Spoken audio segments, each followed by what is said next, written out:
Health experts warn is that we are far from seeing the rain gone from this pandemic. And despite the president's position, wearing masks and keeping distance is still the best way to stop the virus from spreading.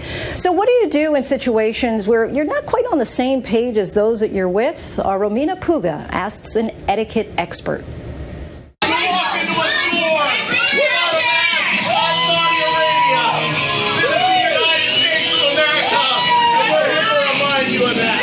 We've seen them go viral throughout the pandemic. We're on the other side of the fence. We don't believe in this stuff. Hey. People on edge over COVID safety measures. That man harassed me for not wearing a mask. I have a breathing problem. I don't think we should be required to wear one because, it's a free country. To protect people, I do feel it should be. Businesses in many regions are struggling to maintain a peaceful and safe shopping experience for their customers, their staff often taking on the added role of security. At Good On Ya, a local coffee shop in San Diego County, owner Chris Buchanan posted a video to help her employees deal with defiant customers who refuse to wear a mask. I think every business has a responsibility to do the right thing. Buchanan has spent roughly $10,000 on PPE and umbrellas to move the restaurant outside. Do you know how much money we're spending and what we're doing to try to even stay alive? We can't enforce. We don't have the skills. We're not trained. We don't have the money to go through the training. And I don't want to put my people in that situation. So what's the right response when dealing with someone who isn't following guidelines? Etiquette trainer Elaine Swann, founder of the Swann School of Protocol, has been helping people navigate these tricky new social dilemmas. People are wondering how to deal with these individuals without it turning into a viral video moment. Take off your mask. We're done. We're done. Elaine advises to resist the urge to intervene.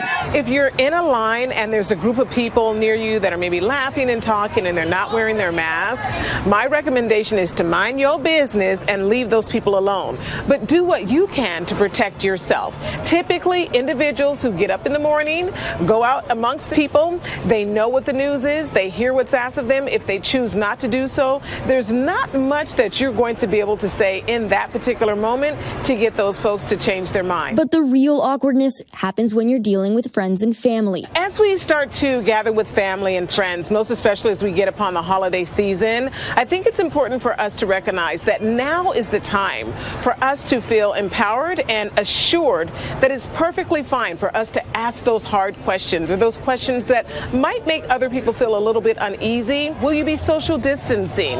Will you be using masks? What do you expect of me? Elaine says you want to make sure your relationships make it to the other side of the pandemic. So make sure you ask and don't accuse. Joanne Rubin in Long Beach, California, hosted a happy hour with a few close friends, choosing to send out COVID guidelines beforehand. When I invite folks over, I want to make sure that they feel safe, and we want to be safe as well. We don't want people coming through the house, so we give instructions to come up to the side of the house. And then the other thing is that we want to make sure that people are far enough apart. I believe that people are more comfortable if they know what the expectation is and if it's clearly defined, and then people know what to expect, and we ourselves as hosts feel comfortable as well.